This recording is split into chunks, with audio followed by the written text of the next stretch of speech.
وہ مسئلہ جو دنیا کے تمام انسانوں کا کامن ہے، وہ سب سے بڑا مسئلہ کیا ہے؟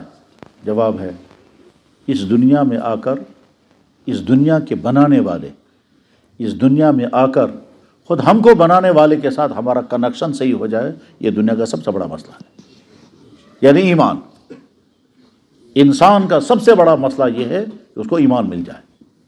اگر اسے ایمان نہیں ملا تو چاہے ساری چیزیں اسے مہیا ہوں، ساری چیزیں، تو وہ ایسا ہے جیسے فرعون، جیسے نمرود، جیسے ابو جہل، جیسے دنیا کے بے شمار انسان جن کے پاس سب کچھ تھا، حکومت، دولت، فوج، ملک، آسانیاں، فیسلٹیز، عیش و عشرت کی ساری چیزیں، لیکن اس دنیا میں انہوں نے زندگی گزاری دنیا کے بنانے والے کی مرضی کے خلاف، اپنے جسم کو استعمال کیا جسم دینے والے کی مرضی کے خلاف، اس دنیا میں زندگی گزاری دنیا کے بنانے والے کو ناراض کر کے۔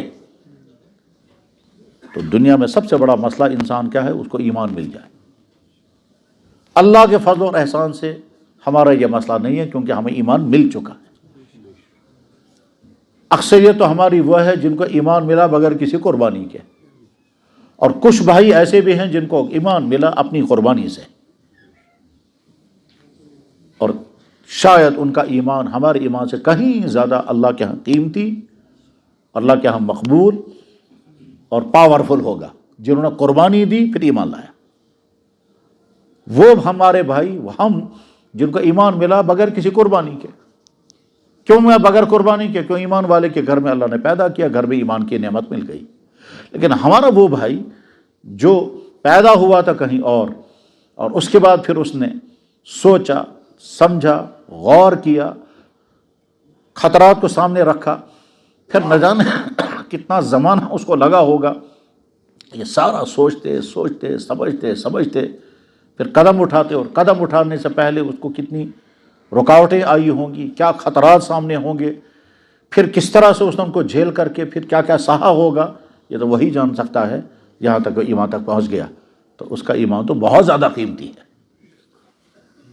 اس لیے میں بار بار عرض کرتا ہوں میرے بھائیوں، ایسے لوگوں کے حالات ضرور پڑھنے چاہیے جنہوں نے ایمان کا سفر کیا ہے، تو ان کے حالات پڑھنے سے خود ہمارے ایمان میں اضافہ ہوگا، اور خود سمجھ میں آ جائے گا کہ ایمان کے لیے لوگوں نے قربانیاں کیا کیا دی ہیں، اور آج بھی دیتے ہیں، اور وہ قربانیاں سے اسی زمانے میں نہیں، ایسا نہیں کہ اللہ کے نبی علیہ السلام کے زمانے میں تو بڑی قربانیاں دینی پڑتی تھی، اور آج جو ہیں وہ جو ہیں کوئی آدمی ایمان کی طرف آتا ہے تو اس کے گلے میں ہاریں ڈالے جاتے نہیں، آج بھی ویسے امتحانات آتے ہیں، اور ان امتحانوں کی بڑی وجہ ہم مسلمان بھی ہیں۔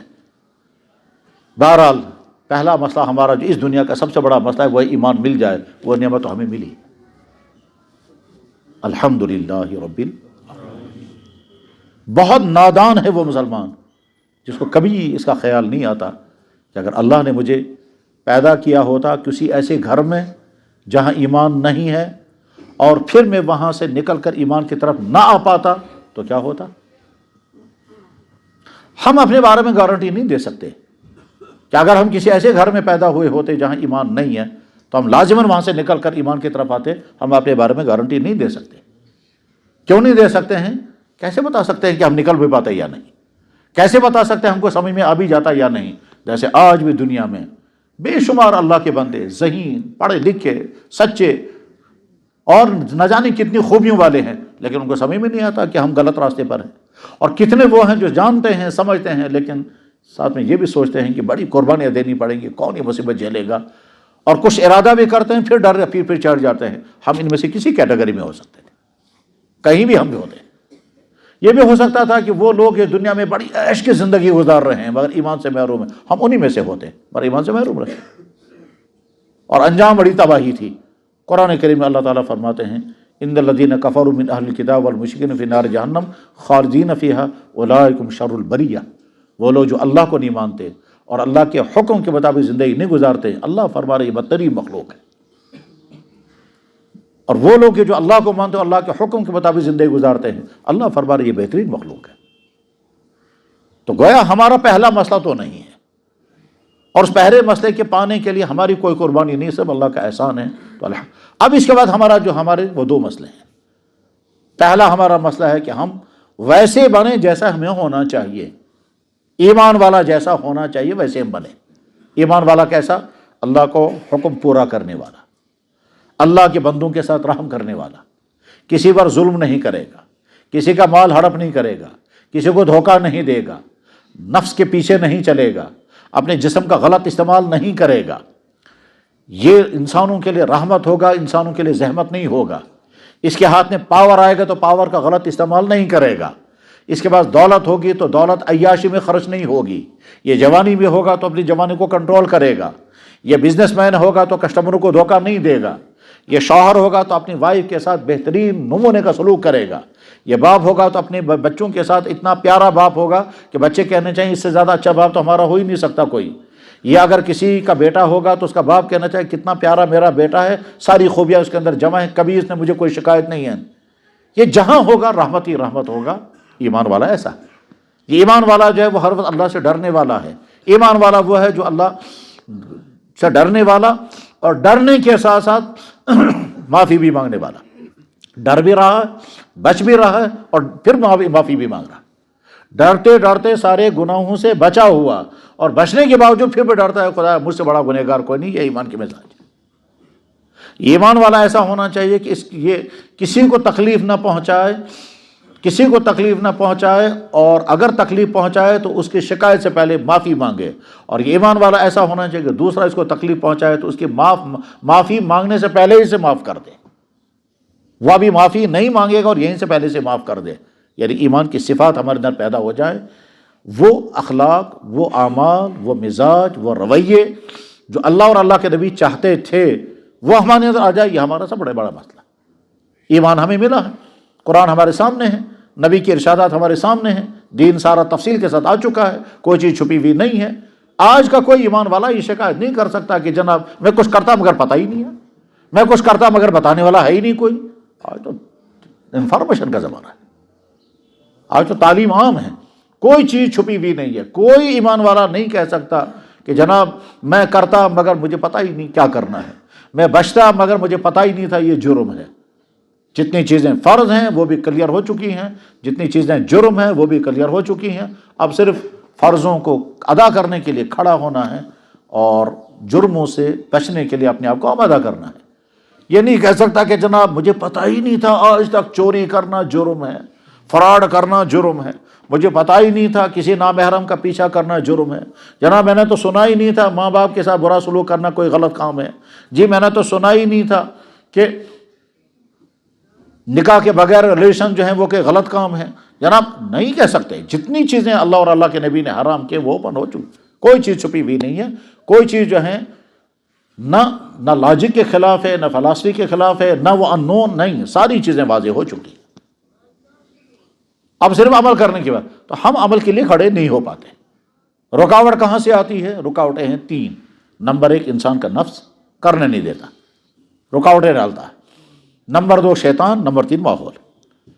قرآن میں اللہ تعالیٰ شیاطین الجن والانس، انسان بھی شیطان بن کر کے آئیں گے اور جنات بھی شیطان، جنات کا شیطان تو ہے ہی ہے، اور ایک نفس۔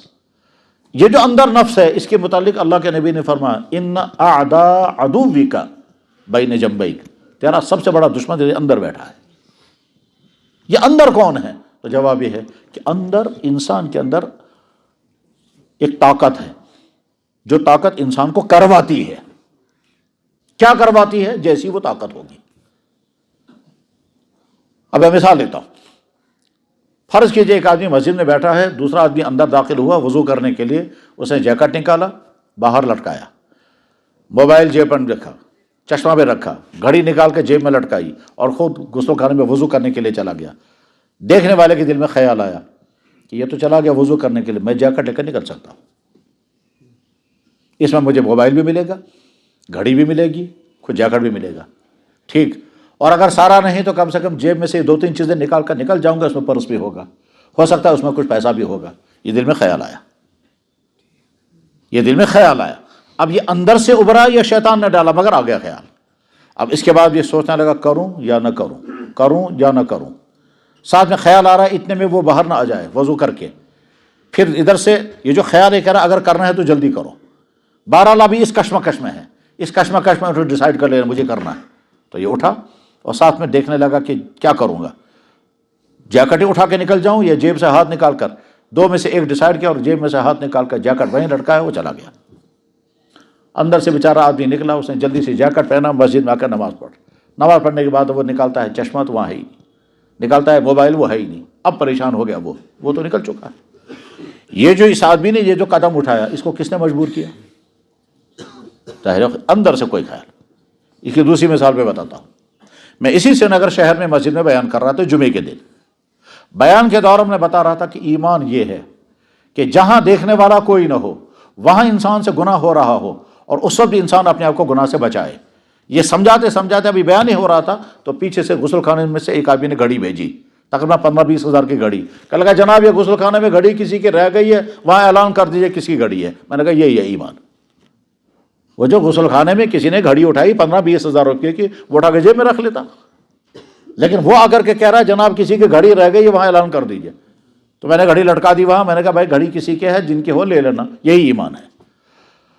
تو یہ جو اندر سے ابھرنے والا ہے، یہی انسان کو خیر کی طرف لے جاتا ہے، یہی انسان کو شر کی طرف۔ قرآن نے اس کو تقسیم جب کیا تو ان کا نفس کی 3 قسمیں ہیں، نفس امارہ، نفس لوامہ، نفس مطمئنہ۔ ایک انسان کے اندر کا نفس وہ ہے جو صرف گناہ کراتا ہے اور نیکی کا یا تو خیال ہی نہیں آنے دیتا، اور اگر آتا ہے خیال تو روک لیتا ہے، اس کو کہتے ہیں نفس امارہ۔ اور ایک نفس وہ ہے کہ جو گناہ سے روک نہیں پاتا، کبھی روکتا ہے کبھی نہیں روک پاتا، کبھی روک پاتا کبھی نہیں روک پاتا، کبھی گناہ کرتا ہے پھر افسوس آتا ہے کیوں گناہ ہو گیا، اب نہیں کروں گا مگر پھر کرتا ہے، پھر کبھی گناہ کا وقت آتا ہے پھر کہتا ہے اب نہیں کروں گا تو روک لیتا ہے، یعنی کبھی یہ اور کبھی یہ، اس کو کہتے ہیں نفس لوامہ۔ اور ایک نفس وہ ہے جو انسان کو برائی کی طرف جانے ہی نہیں دیتا، روک کر کے رکھتا ہے، اور کچھ بھی ہو جائے نہیں جانے دے گا گناہ کی طرف، اس کو کہتے ہیں نفس مطمئنہ۔ کیا ایسا ہو سکتا ہے؟ کیا ہاں ہو سکتا ہے۔ میں اس کو مثال سے سمجھاتا ہوں۔ فرض کیجئے ایک انسان کو سگریٹ پینے کی عادت ہے، تمباکو پینے کی عادت ہے، اور وہ چھوڑنے کا اسے کوئی ارادہ نہیں اور بہت خوشی کے ساتھ پی رہا ہے۔ ایک تو وہ انسان ہے جو تمباکو پیتے پیتے اب تنگ آ چکا ہے، اب پیچھا چھوڑنا چاہتا ہے مگر وہ چھوٹ نہیں رہا ہے، اب عادت اس کو مجبور کر رہی ہے۔ لیکن ایک انسان وہ ہے کہ جو ابھی چھوڑنا ہی نہیں چاہتا، اس کو بہت مزہ آتا ہے، شوق کے ساتھ پی رہا ہے، اور وہ سننے کو بھی تیار نہیں کہ صاحب اس کو اوائڈ کرو، یہ بات سننے کے لیے بھی تیار نہیں۔ اسی بیچ میں اس کو چھاتی کی تکلیف ہو گئی، یا گلے کی تکلیف ہو گئی، یا لنگس کی تکلیف ہو گئی، ڈاکٹر کے پاس گیا، چیک اپ ہوا، ٹیسٹ ہوئے، ٹیسٹ ہونے کے بعد ڈاکٹر نے کہا آپ یہ جو اسموکنگ کر رہے ہیں اس کی وجہ سے آپ کا معاملہ خطرے میں ہے، اور وہ یہ ہے کہ ناقابل یہ لا علاج بیماری سٹارٹ ہو گئی ہے، یعنی دوسرے لفظوں میں کینسر سٹارٹ ہے، چاہے آپ کے گلے میں چاہے آپ کے لنگس میں کینسر سٹارٹ ہو چکا ہے، یا لیور میں، کیونکہ اس کی بری عادت یہ تھی کہ وہ سگریٹ پیتا ہوا دھواں زیادہ اندر لیتا تھا، اس کی وجہ سے اندر سارا ڈیمیج ہو رہا ہے۔ تو غرض یہ کہ ڈاکٹر نے کہا کہ صاحب سٹارٹ ہو گیا ہے، پہلا سٹیج ہے، اگر آپ اوائڈ کریں گے سگریٹ کو تو آپ بچ جائیں گے، اور اگر نہیں تو کچھ دن بعد آپ کو ہارٹ اٹیک آ جائے گا، پہلے مائنر ہوگا پھر بڑا ہوگا پھر مر جائیں گے۔ تو لہٰذا اگر آپ کو علاج کرنا ہے تو پہلے آپ کو طے کرنا ہوگا کہ آج کے بعد سگریٹ نہیں پینی ہے۔ یہ پیشنٹ کیا کرے گا اس کے بعد؟ اسی وقت ارادہ کرے گا آج کے بعد کبھی نہیں پیوں گا۔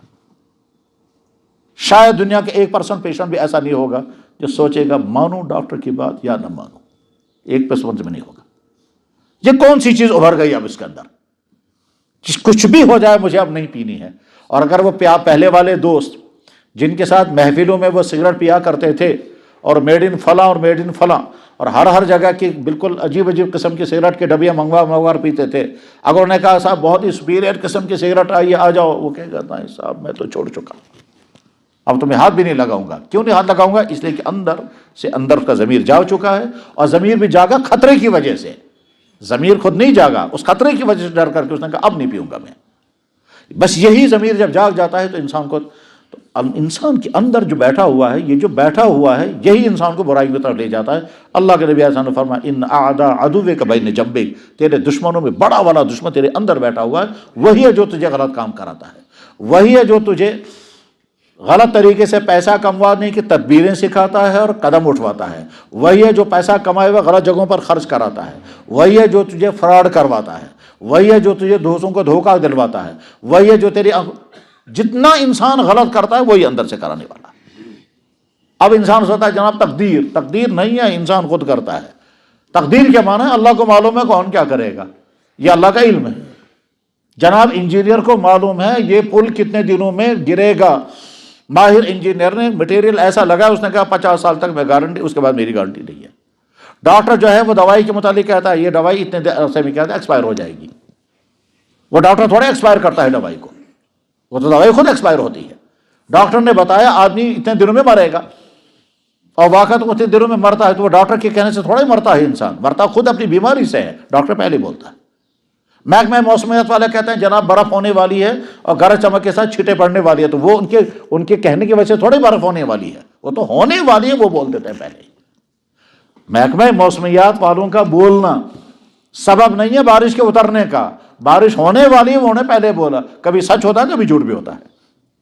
اور جب بیچاروں کا غلط ہو جائے گا تو ہم ان کے پیچھے نہیں پڑیں گے کہ صاحب آپ نے غلط اطلاع کیوں دے، انہوں نے کہا ہمارا علم ہے، کبھی غلط کیلکولیشن ہو جائے گا کبھی صحیح ہو جائے گا۔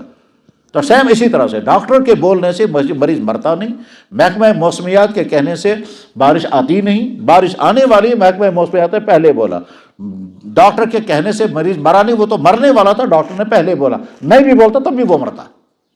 ایسے ہی انسان خود کرتا ہے، اللہ کے کہنے سے انسان نہیں کرتا۔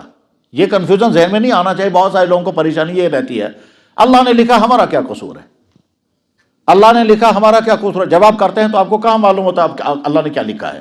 اس وقت آپ اپنا پلان بناتے ہیں، آپ اپنا ارادہ کرتے ہیں، اور پلان بنانے کے بعد پھر قدم اٹھاتے ہیں، اور کامیاب ہو جاتا ہے تو خوش ہوتے ہیں، اور ناکام ہو جاتا ہے تو افسوس ہو جاتا ہے۔ تو آپ کو کہاں معلوم ہے اللہ نے کیا لکھا تھا؟ ایسا تو نہیں ہے کہ جناب آپ نہیں کرنا چاہتے ہیں، پیچھے سے کوئی زور لگا رہا کرو کیونکہ ہمارا آرڈر ہے تمہیں کرنے کے لیے۔ انسان بے بس مخلوق تھوڑا ہے، انسان کو پتھر نہیں ہے، یہ تو جناب جانور کو بھی پتا ہے۔ ہم اگر کتے کو پتھر ماریں گے، وہ کتا جانتا ہے پتھر کی غلطی نہیں اس آدمی کی غلطی ہے، وہ کتا جو ہے وہ پتھر کو کاٹنے کے لیے نہیں دوڑے گا، انسان کے پیچھے دوڑے گا، وہ بھی جانتا ہے کہ تو انسان بے بس نہیں ہے، انسان خود۔ تو انسان کے اندر جو نفس ہے، یہ نفس انسان کو برائی، یہ نفس کس طرح سے کنٹرول میں آئے؟ اس نفس کو کنٹرول کرنے کے لیے نمبر 1، ایمان والا ہر وقت سوچے میں اللہ سے چھپ نہیں سکتا، ہر وقت مجھے دیکھ رہا ہے وہ۔ کیسے؟ جیسے سی سی کیمرہ لگا ہوا ہے کہ جناب جہاں کیمرہ لگا ہوا اور آپ کو پتا ہے کیمرہ لگا ہوا ہے اور ریکارڈنگ ٹھیک ہو رہی ہے اور کیمرہ بالکل فٹ ہے، اس میں کوئی خرابی نہیں ہے اور ساری ریکارڈنگ ہو رہی ہے اور ایک نہیں کئی کیمرے لگے ہوئے ہیں، تو اور آدمی وہاں احتیاط کرے گا۔ بس سیم اسی طرح سے ایمان والے کو جب یقین ہے کہ میں اللہ سے چھپ نہیں رہا ہوں، اللہ مجھے دیکھ رہا ہے، میری ایک ایک حرکت کے، میں اندھیرے میں بیٹھوں گا تب بھی وہ مجھے دیکھ رہا ہے، میں چھپ کر کروں گا تب بھی مجھے دیکھ رہا ہے، میرے دل کے اندر برا خیال آ گیا تب بھی وہ مجھے جانتا ہے۔ غرض ہے کہ میں اپنے اللہ سے چھپ نہیں سکتا ہوں۔ جب یہ کیفیت پیدا ہو جائے گی، یہ ایمان کی وہ والی کیفیت ہے جو کیفیت انسان کو کنٹرول میں کرے گی۔ بس یہ کیفیت جب انسان کو آتے پھر آدمی غلط کر ہی نہیں سکتا۔ یہ کیفیت کیسے پیدا ہو جانے چاہیے؟ پوری اسلامی تاریخ اور ہر مسلمان کی تاریخ یہی بتاتی ہے کہ جب میرے اندر کیفیت تھی تو میں نے اپنے آپ کو گناہ سے روکا۔ جناب والا رات کے اندھیرے میں جس وقت ہم نے موبائل کھولا اور اس میں ننگی پکچر آ گئی، میں نے کہا اللہ مجھے دیکھ رہا ہے، میں اپنی آنکھ کا غلط ہوں، میں نے فوراً دبا دیا۔ اور دوسرا مرحلہ ایک دن آیا کہ میں دیکھتا رہا، رات بھر دیکھتا رہا، یہ بھی میں ہی تھا، یہ بھی میں ہی تھا۔ جس دن وہ کیفیت مضبوط تھی اس دن اپنے آپ کو کنٹرول کیا، جس دن کیفیت مضبوط۔ جناب والا دکاندار دکان پر بیٹھا ہوا ہے، اس کو موقع ہے وہ ملاوٹ کرے، ملاوٹ کر کے ڈپلیکیٹ چیز اوریجنل کی چیز کے ساتھ ملا کر پھر اوریجنل کے نام پر بیچے گا۔ یہ اوریجنل چیز ہے، یہ ڈپلیکیٹ ہے، اس کا ایک ریٹ ہے، یہ دوسرا ریٹ ہے۔ یہ ڈپلیکیٹ چیز اوریجنل کے ساتھ ملا کر اسی ریٹ پر بیچے گا، یا سمپل دکھائے گا اوریجنل کا اور دے گا بعد میں ڈپلیکیٹ۔ جیسے اسی شہر میں ہوا کہ سیمپل اس نے دکھایا اوریجنل کا اور بعد میں بیچا ڈپلیکیٹ۔ سنار نے، کسی سنار نے جب سیمپل دکھایا تو تھا اوریجنل، ٹھیک، اور بعد میں جب مال سپلائی کیا وہ تھا ڈپلیکیٹ۔ یا جیسے سیمپل تو آپ نے دکھایا اوریجنل، شال کا بہترین سیمپل دکھایا عمدہ والا، اور کون سا والا؟ پشمینے کا شال، اور بعد میں جب بھیجا ہے وہ کچھ اور تھا، کیونکہ وہ پیک کر کے جب روانہ ہو گیا وہاں کچھ اور تھا۔ تو غرض یہ کہ یہ کروا رہا ہے کون؟ یہ کروا رہا ہے انسان کا نام۔ تو اگر انسان سمجھتا ہے میرا اللہ مجھے دیکھ رہا ہے، میں جو کچھ کر رہا ہوں، انسان کو پتہ چلے یا نہ کرے نہ چلے، یہ دیکھے گا، اس کو پتہ چلے گا تو کیا کرے گا؟ شور مچائے گا یا کچھ بھی نہیں کہے گا، لیکن میرا اللہ مجھے دیکھ رہا ہے۔ تو یہ جو اللہ کا تصور ہے، اس لیے اللہ تعالیٰ بار بار کہتے ہیں اتقوا اللہ، اللہ سے ڈرو، اللہ سے ڈرو، اللہ تمہیں دیکھ رہا ہے، اللہ تو تم چھپ نہیں سکتے، وہ اللہ تمہیں ایک ایک عمل کو دیکھ رہا ہے۔ یعلم خائنۃ العین، تم آنکھ کا کہیں چپکے سے کرو وہ بھی میں جانتا ہوں، وما تخفی الصدور، جو تم اپنے دلوں میں چھپاتے ہو اس کو بھی میں جانتا ہوں، وَلَقَدْ خَلَقْنَا الْإِنسَانَ وَنَعْلَمُ مَا تُوَسْوِسُ بِهِ نَفْسُهُ، میں نے انسان کو پیدا کیا، میں جانتا ہوں اس کے دل کے اندر کیا خیرات ابھر رہے ہیں، میں وہ بھی جانتا ہوں، تم اسے چھپ نہیں سکتے تم۔ جب یہ کیفیت انسان کے اندر پیدا ہوگی اس کے بعد انسان غلطی نہیں۔ اس کیفیت کو پیدا کرنے کے لیے اللہ نے جو مختلف اعمال عطا کیے ہیں، ان اعمال میں سے ایک عمل ہے قرآن کی جتنی زیادہ تلاوت کریں گے تو اندر ایک کیفیت پیدا، اس کا نام ہے تقویٰ۔ اسی طرح سے سنتوں پر جتنا عمل کریں گے اس کا ان کا تقویٰ، اور انہی تقویٰ پیدا کرنے کے لیے روزہ بھی۔ تو روزے کے ذریعے سے انسان جو ہے وہ اللہ کا ایک تعلق قائم ہو جاتا ہے، لعلکم تتقون، لعلکم تتقون، تاکہ تم متقی بنو۔ تو ہمارا بہت بڑا مسئلہ یہ ہے ہم اچھے بنیں۔ ہم چاہتے ہیں اچھے بنیں لیکن بن نہیں پاتے۔ اس اچھا بننے کے لیے اللہ کا تعلق قائم ہو جائے، یا اللہ کا تعلق قائم ہونے کے لیے ایک تو ہے روزہ۔ جب ہم رمضان گزاریں گے، نمازوں کی پابندی کریں گے، آنکھوں کو کنٹرول کریں گے، روزہ شوق سے رکھیں گے، پھر دعائیں بھی مانگیں گے، انسان کی زندگی میں لازماً تبدیلی آتی ہے، کیونکہ اللہ کا تعلق مضبوط ہو جاتا ہے، کیونکہ اللہ کا فیصلہ۔ جیسے ہم ڈاکٹر کے کہنے پر یقین کرتے ہیں اس دوائی میں یہ فائدہ ہوگا، اس ایکسرسائز میں یہ فائدہ ہوگا، اس سے زیادہ یقین اس بات کا ہے کہ اللہ اور اللہ کے نبی نے جو کہا اس میں فائدہ ہوگا۔ تو ایک مسئلہ ہمارا یہ، ہم اچھے انسان بنیں، اس اچھا انسان بننے کے لیے تقویٰ، اور تقویٰ مجھے یاد ہے ایک دفعہ کافی سال پہلے ایک کالج میں میڈیکل کالج کے لڑکوں کی چھوٹی سی میٹنگ تھی، اسے میں ہم کو تھوڑی سی گفتگو کرنی تھی۔ وہیں ایک اسی میڈیکل کالج کا اسٹوڈنٹ، اس نے کہا جی میں پچھلے 6 مہینے سے سوچ رہا ہوں میں مسلمان بنوں گا۔ تو اس سے پوچھا گیا کیوں؟ اس نے کہا جی دیکھیے، اچھا انسان بننے کے لیے برے کاموں سے بچنا ضروری ہے، اور برے کاموں سے انسان بچ نہیں سکتا جب تک کسی کا ڈر نہ ہو، اور ڈر جو ہے وہ اوپر والے کا آنا چاہیے۔ انسان کا ڈر کچھ نہیں کرے گا، انسان کا ڈر کیا کرے گا؟ جس کا مجھے ڈر ہوگا اس کو میں پیسے دے دوں گا، وہ خاموش ہو جائے گا۔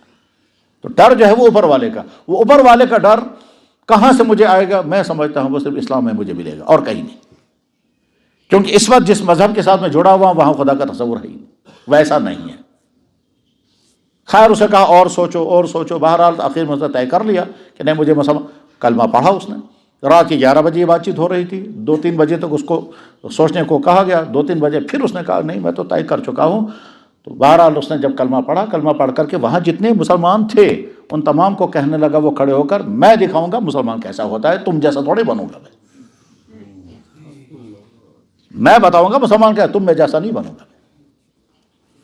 یہ سیم اسی طرح سے جس طرح سے میں نے ایک رپورٹ پڑھی تھی، میرے پاس موجود بھی ہے، کہ آسٹریلیا میں کسی خاتون نے اسلام قبول کیا۔ اب میڈیا کے لوگ اس سے پوچھ رہے ہیں آپ مسلمان کیوں ہو گئے، آپ کو کیا پریشر تھا، آپ کو کیا لالچ دیا گیا؟ اس نے کہا نہ کوئی پریشر نہ کوئی لالچ، میں نے تو خود سمجھا اور دین سچا۔ انہوں نے کہا اچھا فردر آپ کا پروگرام کیا ہے؟ اس نے کہا افسوسناک پروگرام ہے۔ تو پوچھا گیا کیا افسوسناک؟ انہوں نے کہا افسوسناک پروگرام یہ ہے یہاں جو مسلمان بگڑے ہوئے ہیں ان مسلمانوں کو پہلے ٹھیک مسلمان بنانا۔ اور وہ مسلمان کہاں کے تھے؟ وہ مختلف عرب ملکوں کے لوگ بزنس کے لیے وہاں گئے ہوئے، وہاں جا کر سیٹل ہو گئے، اب ان کی حالت ہی بگڑ چکی تھی۔ تو انہی کو کہہ رہی وہ کہ میرا افسوسناک پروگرام یہ ہے کہ مسلمانوں جو بگڑے ہوئے ہیں ان کو پہلے صحیح مسلمان بنانا ہے۔ یہ ایسے ہی جیسے اسی کشمیر میں کافی عرصہ پہلے ایک خاتون جو مسلمان بنی تھی اور کشمیر کے لڑکے کے ساتھ اس نے نکاح کیا تھا، اور لڑکا جو ہے وہ بری حالت میں تھا، اچھے حالت میں نہیں تھا۔ تو اس خاتون نے جس نے اسلام قبول کیا تھا، اس خاتون نے، اور انگریز عورت تھی وہ، اس خاتون نے وہاں گاؤں کے چند تبلیغ والے نوجوان لڑکوں سے کہا میرے شوہر کو کہو یہ ٹھیک مسلمان بن جائے۔ تو غرض یہ کہ ہمارا اصل مسئلہ جو ہے وہ ہم صحیح مسلمان بنیں۔ یہ صحیح مسلمان بننے کے لیے ضروری ہے کہ اللہ کا ڈر آئے، یا اللہ کا ڈر پیدا کرنے کے لیے جو مختلف ذرائع ان میں سے ایک رمضان ہے، اور اللہ کا ڈر پیدا کرنے کے لیے اور صحیح مسلمان بننے کے لیے رمضان، اور رمضان میں دونوں چیزیں ہوتی ہیں، ایک طرف سے ہمارے اندر تقویٰ پیدا ہوگا اور دوسری طرف سے دعائیں قبول ہوتی ہیں۔ دوسرا ہمارا مسئلہ ہے کہ زندگی کی جو مسائل ہیں، یہ مسائل کسی کا تعلیم کا مسئلہ ہے، کسی کا نکاح کا مسئلہ ہے، کسی کا مکان کا مسئلہ ہے، کسی کو بیماری کا مسئلہ ہے، کسی کو کچھ رکاوٹیں ہیں، مسائل سے بچا ہوا کوئی نہیں ہے۔ ہر آدمی کی مشکلات کی کہانیاں ہیں، اور وہ مشکلات ایک ختم ہوتی ہے دوسری شروع ہوتی ہے۔ مان لیجئے کسی طالب علم کا پہلا کیس یہ ہے کہ اس کو ایڈمیشن نہیں مل رہا ہے، یا کیسے کا پہلا کیس یہ ہے کہ جناب اس کو جاب ہی نہیں مل رہا ہے۔ اب اتفاق سے بڑی محنت کرنے کے بعد، دعاؤں کے بعد، کوشش کے بعد جاب مل گئی. جاب ملنے کے بعد اب اس کا کچھ عرصے کے بعد اس کا ٹرانسفر ہونا چاہیے. اب جو ہے وہ دور ڈیوٹی نہیں ہونی چاہیے، اب جو ہے وہ زیادہ پابندی نہیں ہونی چاہیے، اب پروموشن ہونی چاہیے. غرض یہ وہاں سے مسئلہ نہیں، اب دوسرے مسئلے. تو مسائل ہی مسائل ہیں.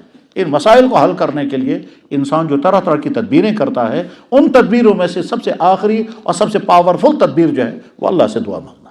تو رمضان میں وہ بھی تو ایک ہے، ہم صحیح ایمان والے بنیں، اور دوسرے اللہ سے اپنے مسائل حل کریں. رمضان دونوں کا علاج ہے. چنانچہ بے شمار مسائل وہ ہیں جو رمضان میں دعاؤں کے نتیجے میں اللہ نے حل فرما دیے. وجہ اس کی یہ ہے، رمضان کی حالت میں انسان پاک ہوتا ہے، روزے کی حالت میں ہوتا ہے، نماز پڑھتا ہے، نیک ہوتا ہے، دل ٹوٹا ہوا ہوتا ہے، اور بے بسی کا عالم ہوتا ہے. سمجھتا ہے یا اللہ میرے پاس اب کچھ بھی نہیں بچا ہوا ہے. ٹھیک ہے. دوسری طرف سے یہ دیکھتا ہے اللہ نے مجھے نعمتیں کیا کیا عطا کی ہیں. تو ایک طرف سے یہ سوچتا ہے کہ مجھے اللہ نے دیا کیا کیا ہے. اب جب اس کی لسٹ سامنے آتی ہے تو اس کی لسٹ کہیں آتی نہیں ہے. اور یہ مزاج پیدا کرنا چاہیے اپنے اندر کہ اللہ نے ہم کو کیا کیا دیا ہے، اس کو سوچنا چاہیے. اور وہ سوچنے کا اصول یہ ہے کیا کہ جو ہمارے پاس ہے اگر نہیں ہوتا تو پھر کیا ہوتا، جو ہے اگر نہ ہوتا تو کیا ہوتا. یعنی آنکھ ہے، نہ ہوتی تو کیا ہوتا. زبان ہے جسے ہم بول رہے ہیں، نہ ہوتی تو کیا ہوتا. ہم صحت مند ہیں، صحت مند نہ ہوتے، مکمل نہ ہوتے تو کیا ہوتا. ٹھیک. ہمارے معاشرے میں کتنے انسان وہ ہیں جو پولیو والے ہیں، ہم میں سے کوئی ایسا ہوتا تو کیا ہوتا. اور ایمان نہ ہوتا تو کیا ہوتا. گھر ہے، گھر نہ ہوتا تو کیا ہوتا. ماں باپ ہے، نہ ہوتے تو کیا ہوتا. نکاح ہوا، نہ ہوتا تو کیا ہوتا. اولاد. غرض یہ کہ ایک ایک نعمت، چھوٹی سی چھوٹی نعمت. جناب ناخن ہے، اگر نہ ہوتا تو ہم کو کھجلانے کے لیے کیا کرنا پڑتا. رات کو نیند آ رہی ہے، نہ آتی تو پھر کیا ہوتا. ایک ایک چھوٹی اور بڑی نعمت کو یاد کر کے پھر اللہ کا شکر ادا کرنا چاہیے، اور اس کے بعد پھر اپنے مسائل اللہ کے سامنے رکھنے چاہیے. اللہ بہت خوش ہوتے ہیں جب بندہ کہتا ہے یا اللہ آپ نے مجھے یہ نعمت دی. یعنی بندہ اللہ کی نعمت کو زبان سے بولے، ایکنالج کرے، میں شکر گزار ہوں آپ نے مجھے یہ چیز عطا کی، تو شکر پڑا تو اللہ بہت خوش ہوتے ہیں میرے بندے نے میرا. بلکہ بندہ شکر کرتا، اللہ تعالیٰ کہتا ہے میں تیرا شکریہ ادا کر رہا ہوں، تو نے میرا شکر ادا کیا. میں تیرا شکریہ کرتا ہوں، تو نے میرے شکر کو کر لیا. ان ربکم شاکر علیم، شاکر علیم قرآن میں ہے. اللہ تعالیٰ شاکر ہے، یعنی تمہارا شکریہ ادا کرے گا جب تم اللہ کا شکر ادا کرو گے. مہربانی جناب آپ نے مان لیا، آپ نے مان لیا کہ میں نے آپ کو دیا ہے. بالکل ایسے ہی جیسے کہ وہ خاتون بہت نیک خاتون ہے جو شوہر کے دی ہوئی چیزوں کو، اور دوسری خاتون ہے نہ کیا ان سے. تو انسان چاہتا یہ ہے کہ جو میرے ساتھ احسان کرے میں اس احسان کے بدلے میں شکریہ ادا کروں. اللہ تعالیٰ بھی بہت خوش ہوتے ہیں جب بندہ، اس لیے ہر جگہ الحمد. کھانا کھاؤ تو الحمد، سو گے تو الحمد، پیشاب کیا تو الحمد. ہر جگہ الحمد جو ہے وہ یہی ہے کہ اللہ چاہتے ہیں میرا بندہ میری حمد کرے. اللہ یہ چاہتے ہیں میرے اپنے بندے کو نعمت دی اس کو استعمال کرے. ان اللہ یحب ان یرى اثر نعمت علی عبدی. اسی طرح سے اللہ یہ چاہتے ہیں کہ میرا بندہ مجھ سے معافی مانگے. اللہ کی نعمتیں بے شمار، تو یہاں سے شکر بھی بے شمار ہونا چاہیے. اور ہماری کوتاہیاں اور غلطیاں بے شمار، تو یہاں سے معافی بھی بے شمار ہونی چاہیے. جب یہ چار بے شمار جمع ہو جاتے ہیں، اللہ کی نعمتیں بے شمار ہیں کوئی شک نہیں. یہاں سے ہمارا شکر بے شمار ہو تو بہت اچھا. ہمارے گناہ بے شمار ہے، اس میں بھی کوئی شک نہیں. پھر ہماری معافی بھی بے شمار ہو تو کوئی شک نہیں. اور رمضان کا زمانہ ہے، رمضان کے زمانے میں تو اور اللہ تعالیٰ سے ہم دعائیں قبول فرماتے ہیں. تو اچھا بننے کی اللہ سے دعا، اور یہاں سے ارادہ، اور اپنے تمام مسائل اللہ کی بارگاہ میں پیش کر کے مسائل کو حل کرنے کی دعا. یہی خلاصہ اس وقت کی اس گفتگو کا ہے. اللہ تعالیٰ شانہ ہم کو وہ عطا کرے جو اللہ چاہتے ہیں ہمیں ملے، مگر ہماری نااہلی کی وجہ سے ابھی تک نہیں ملا. اور اللہ کرے ہمیں وہ سب کچھ ملے جس سے ہماری دنیا اور آخرت کی دونوں کی زندگی ہو جائے. وآخر دعوانا ان الحمدللہ رب العالمین برحمتک یا ارحم الراحمین.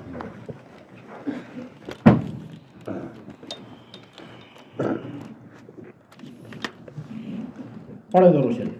اللهم صل على سيدنا محمد وعلى آل سيدنا محمد وعلى سيدنا محمد وبارك وسلم عليهم.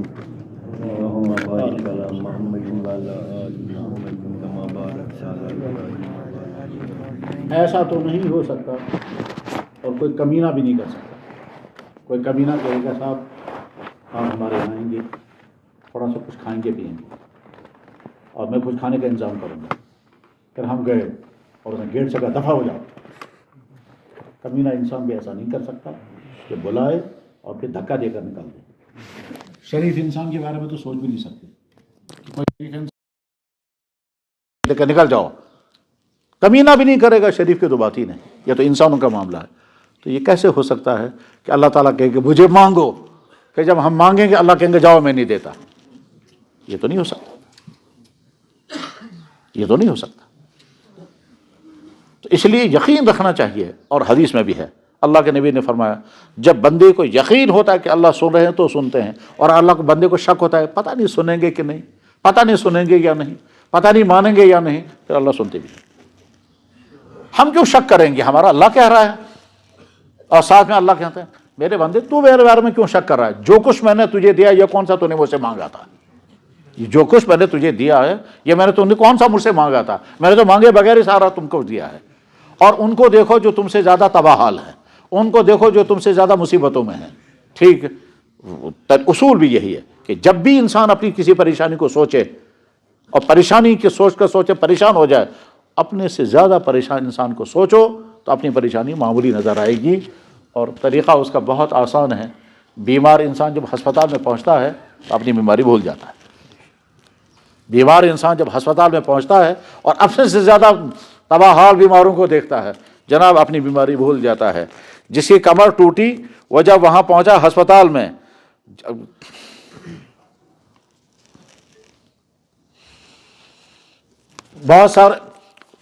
بہت سارے دوسرے آدمیوں کا حال دیکھ کر اپنی بیماری انسان بھول جاتا ہے کہ یہ میں تو بہت اچھی حالت میں ہوں اس آدمی کے مقابلے میں. جس انسان کے پاس کچھ بھی نہیں ہے وہ بھی لاکھوں زیادہ بہتر حالت میں ہوتا ہے. جو انسان سمجھتا ہے میرے پاس کچھ بھی نہیں ہے، ٹھیک ہے، وہ بھی لاکھوں انسانوں سے اچھی حالت میں ہے. لاکھوں انسانوں سے. آپ کہتے ہیں جی پریشانی یہ ہے اتنا زمانہ ہو گیا، جاب نہیں مل رہا، بے روزگاری ہے. واقعتاً بہت بڑا مسئلہ ہے، واقعتاً آپ کے لیے بہت بڑا مسئلہ ہے. لیکن ساتھ میں یہ بھی سوچیں کیا آپ کو آج تک پھاقا بھی لگا کبھی؟ کیا ننگا بھی رہنا پڑا کبھی؟ کیا ایسا بھی ہوا کہ سڑکوں پر راتیں گزارنی پڑی؟ تو گویا یوں سمجھیے بے روزگار ہیں پر اللہ نے آپ کو ابھی تک بھوکا نہیں رہنے دیا. بے روزگار ہے مگر ننگا نہیں رہنے دیا. اچھا ٹھیک ہے، بے روزگار رہے نا آپ تو عید کے دن لوگ قسم قسم کے کھانے کھاتے ہیں، آپ کو بھی ملے؟ کہاں جی ہم کو بھی ملے. ٹھیک ہے، آپ تعلیم یافتہ ہیں؟ کہنے لگا جی ہاں تعلیم یافتہ ہیں. آپ کی باڈی مکمل ہے؟ کہنے لگا ہاں بہت مکمل باڈی ہے.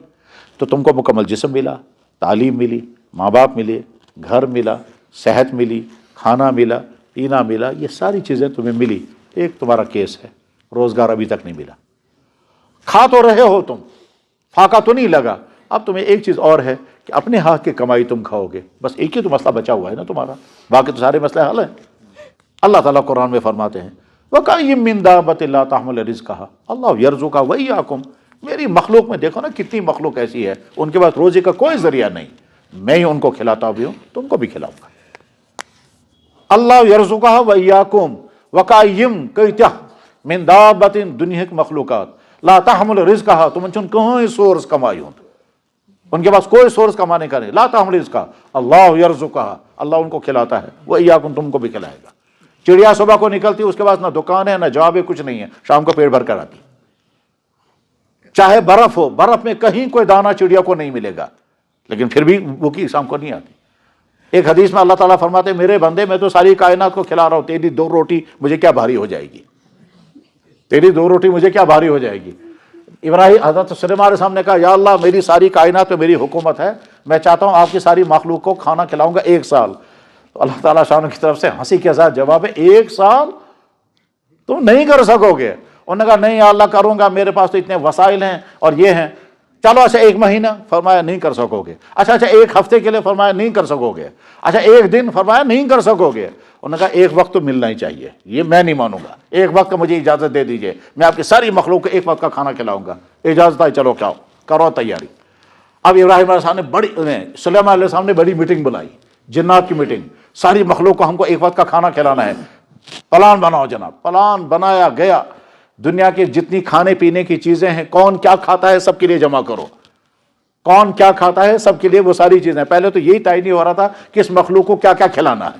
ٹھیک ہے، دانا کھلانا ہے چڑیوں کو، کھانا کھلانا ہے انسانوں کو، گھاس کھلانی ہے جانوروں کو، مچھلیوں کو۔ پہلے تو مہینوں یہی میٹنگ چلتی رہی کہ پہلے جناب درجہ بندی کرنی ہے کس مخلوق کو کیا کھلانا ہے، کیسے کھلانا ہے۔ طے ہونے کے بعد پھر طے ہو گیا اب کھانا کون تیار کرے گا، کہ جنات لگائے گے کھانے کے لیے۔ کھانا کیا تیار کرنا کہ جتنی چیزیں کھائی جاتی جمع کرو، کھانا تیار ہوتا رہا اور انبار لگ گئے پہاڑ، ہوا کے ذریعے سے کھانا خراب نہیں۔ اب جب ابراہیم سلیمان علیہ السلام کے ساتھ رپورٹ آ گئی کہ جناب اتنا کھانا تیار ہو گیا اور ادھر سے ہزاروں جنات کھانا تیار کر رہے ہیں، لگے ہوئے ہیں، ہم ادھر سے کھانا سٹارٹ کر دیں، تو سمندر کے کنارے سلیمان علیہ السلام نے کھڑے ہو کر کہا اے اللہ کے مخلوق، اللہ کا ایک بندہ آپ کی دعوت کرتا ہے کل دوپہر کو میرا کھانا کھانا۔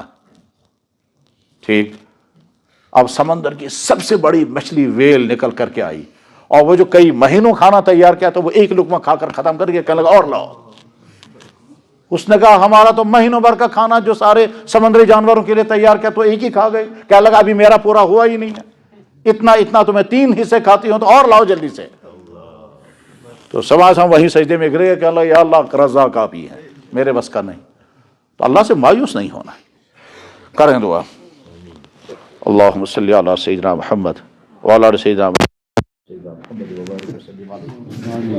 یا اللہ کتنا آپ نے عطا فرمایا، ہم اسے کوئی شمار نہیں کر سکتے۔ دیکھنے کو آنکھیں اندھا نہیں بنایا، سننے کو کان بہرا نہیں بنایا، بولنے کو زبان گونگا نہیں بنایا، چلنے کو پاؤں لنگڑا نہیں بنایا، کام کے لیے ہاتھ دنجا نہیں بنایا، سوچنے کو دماغ پاگل نہیں بنایا، پورا جسم عطا کیا، والدین عطا کیے، یہ بچے عطا کیے، گھر عطا کیے، تعلیم عطا کی، کھانے نصیب ہوئے، ایمان کی دولت ملی۔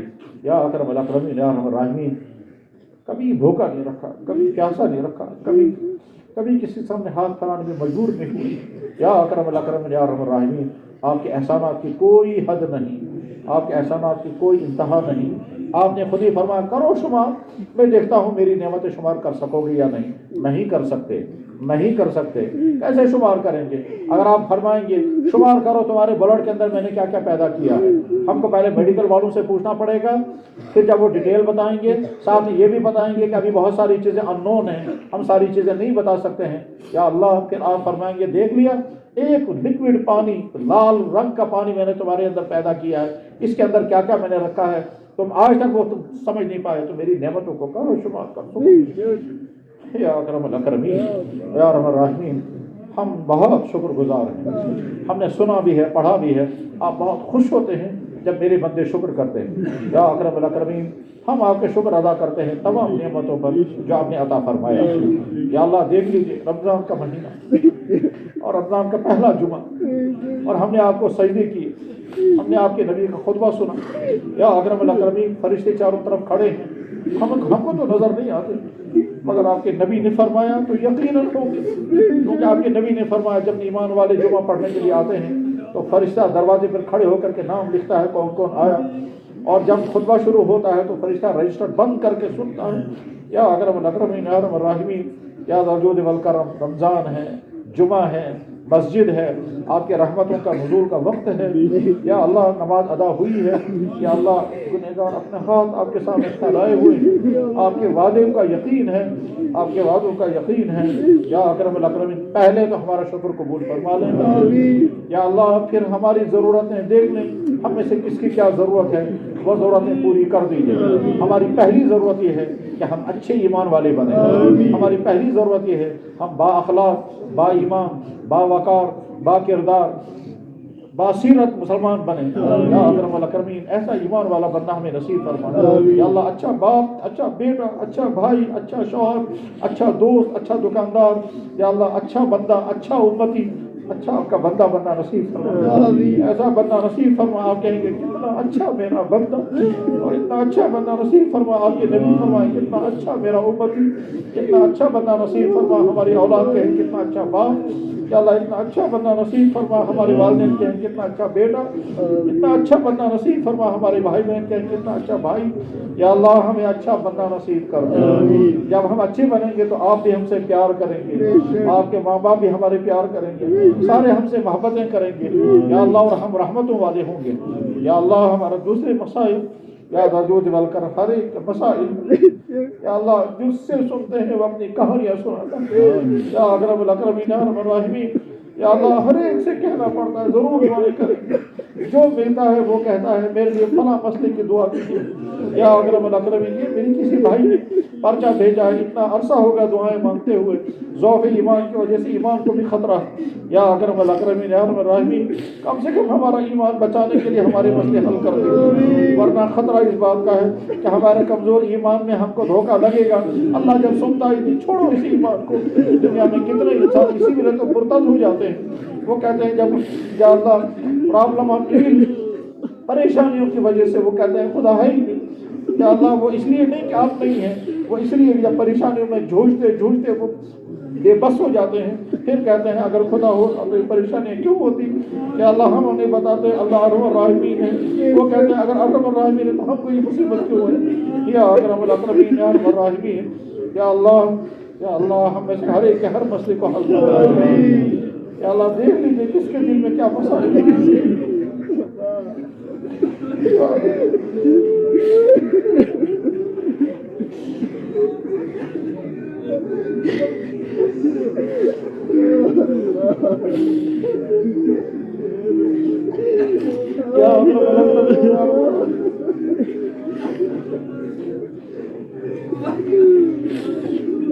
یا اللہ ہم زبان سے نہیں دل کی آواز سے اپنے اپنے مسئلے آپ کے سامنے پیش کرتے ہیں، آپ ہر ایک کے دل کو دیکھ لیجیے۔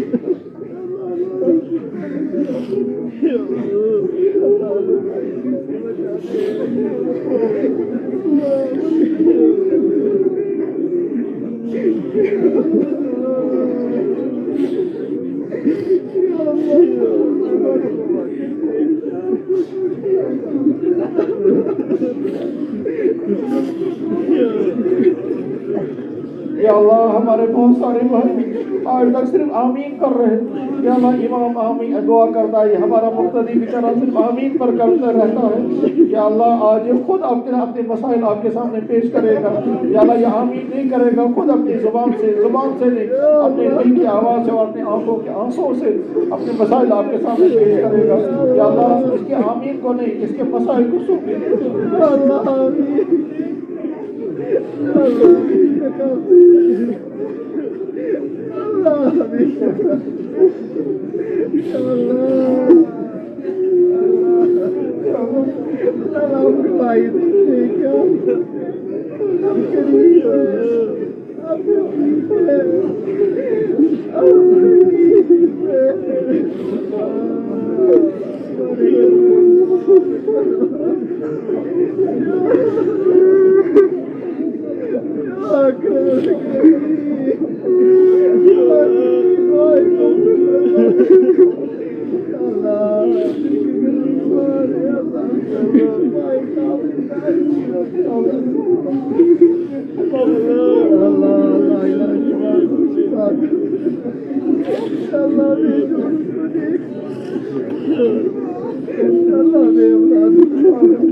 یا اللہ ہم میں سے جن کے والدین چلے گئے ان کی مغفرت فرما، جن کے والدین چلے گئے ان کی مغفرت فرما، یا اللہ سہجنے کون ہے دعا چون ہے شما دعا چین اس بارگاہ میں رب ارحمہما کما ربیانی، یا اللہ ہماری اولادوں کا مستقبل بہتر بنا، یا اللہ جو بے روزگار ان کو روزگار عطا فرما، جو بے نکاح ان کو جلد سے جلد نکاح عطا فرما، یا اللہ جن کے گھر آباد نہیں ان کے گھر آباد کرا دے، جو بے گھر ان کو گھر عطا کر دے، یا اللہ جو مصیبت زدہ ان کی مصیبتیں دور کر دے، یا اکرم الاکرمین جو لا علاج بیماری ان کو شفا عطا فرما، یا اللہ جو مقدمات میں محفوظ ہیں ان کے مقدمات بری، یا اللہ جو جیلوں میں بند ان کے رہائی کے اسباب پیدا فرما، یا اللہ جس کو جو مسئلہ، جس کو جو مشکل، جس کو جو خطرہ، جس کو جو خدشہ، جن کے جو حالات ہیں، یا اللہ ہم سے زیادہ آپ جانتے ہیں. اور مشکلات کو دور کرنے کے وسائل ہمارے پاس نہیں، آپ کے پاس ہیں. خطرات سے بچانے کے وسائل آپ کے پاس ہیں. ضروریات پورا کرنے کی کنجی آپ کے ہاتھ میں ہے. فیصلہ کو کن آپ کے ہاتھ میں. آپ نے اپنے بارے میں فرمایا میرا کام تو صرف کن ہے، اس کے بعد ہو جائے گا. یا اکرم الاکرمین، ایک صفت کن والے اللہ، یا اللہ صفت کن والے اللہ، آپ کی طاقتیں ختم نہیں ہوئی. یا ذل کرم یا ذل فضل و عطا، اے وہ اللہ جس نے فرعون کو غرق کیا، موسیٰ کو بچا لیا. اے وہ اللہ جس نے مچھر سے نمرود کے غرور کو خاک میں ملا دیا. اے وہ اللہ جس نے فرعون کے غرور کو دریا میں ڈبو دیا. اے اللہ، اے وہ اللہ جس نے عاد کی ساری قوم کو فنا کر دیا. اے وہ اللہ جس نے جہ سے چاہا. اے وہ اللہ جس نے پہاڑ کو کھود کر اس کے اندر سے الٹی نکال دی. اے وہ اللہ جس نے ابراہیم کے نارے نمرود کو گلزار بنا دیا. آپ کی وہ طاقتیں آج بھی موجود ہیں. یا اکرم الاکرمین، ہر جگہ کی ایمان والوں کی ایمان کی، جان کی، آبرو کی، اسلام کی حفاظت فرما. یا اللہ، جہاں جہاں کے مسلمانوں کے لیے جو جو خطرات، جہاں جہاں کے مسلمانوں کے لیے جو جو مصیبتیں، جہاں جہاں کے مسلمانوں پر جو جو ظلم، ہم سے زیادہ آپ جانتے ہیں. یا اکرم الاکرمین، یا ارحم الراحمین، یا اللہ اپنی مدد نازل فرما دے، اپنی مدد نازل فرما. یا اللہ فلسطین کے بے قصر بے بس، یا اللہ ان بھوکے اور پیاسے، جن کے مکانات پلووں کے ڈھیر، جن کو رات کو بیٹھنے کی نہیں جگہ، نہ کھانے کے لیے کچھ ہے. یا اکرم الاکرمین، یا ارحم الراحمین، یا اللہ جن کے عورتوں کا کیا کیا لٹ گیا، جن کے معصوم چھوٹے چھوٹے بچے اس طرح 20 ٹکڑے ہو گئے. یا اکرم، ساری دنیا دیکھ رہی ہے. یا اللہ نظارے کر رہی ہے. یا اللہ ایمان والوں کا ایمان بھی بن چکا ہے. یا اللہ وہ بھی تیز ضمیر ہے. یا اللہ جو انسانیت کا ضمیر ہے، ایمان کی نمک ہے. اپنے وسیع عالم میں دیکھتے کر پڑھتے، اب تو دیکھنا بھی مشکل ہے، سننا بھی مشکل ہے. ہم بے بس ہے، بے کس ہے، صرف اپنی فریاد آپ کے سامنے لا رہے ہیں. یا اللہ، یا اللہ، یا اللہ، وہ کر دے. یا اللہ جس کی توقع ہے وہ کر دیجیے، جس کی امیدیں ہیں. یا اللہ جو جوال کرم یا ذات فضل و عطا.